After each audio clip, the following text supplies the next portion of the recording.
அன்றைக்கி ஒரு small trip போலன்னு பிளான் பண்ணோம். ஃபஸ்ட்டு அல்பைத் ரெஸ்டாரண்ட் போய் பிரியாணி சாப்பிட்டோம், நல்லா இருந்துச்சு. அதுக்கப்புறம் பேபியை ஸ்கூல்லேருந்து பிக் பண்ணிவிட்டு மலம்புலா போகலான்னு பிளான் பண்ணோம்.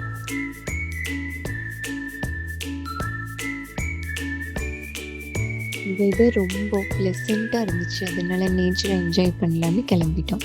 முதல்ல ரோப்வே ரைட் போனோம். Entry fee just 70 rupees for 2 adults.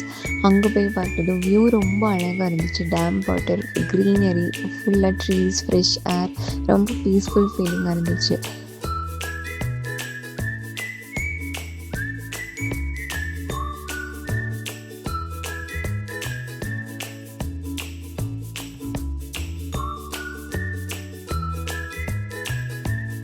அதுக்கப்புறம் பேபிக்காக காட்டன் கேண்டி, பாப்கார்ன் எல்லாம் வாங்கிட்டு போகிற வழியில் ஒரு ஸ்மால் வாட்டர் ஃபால் பார்த்தோம். பேபி அதை பார்த்து ரொம்ப என்ஜாய் பண்ணோம்.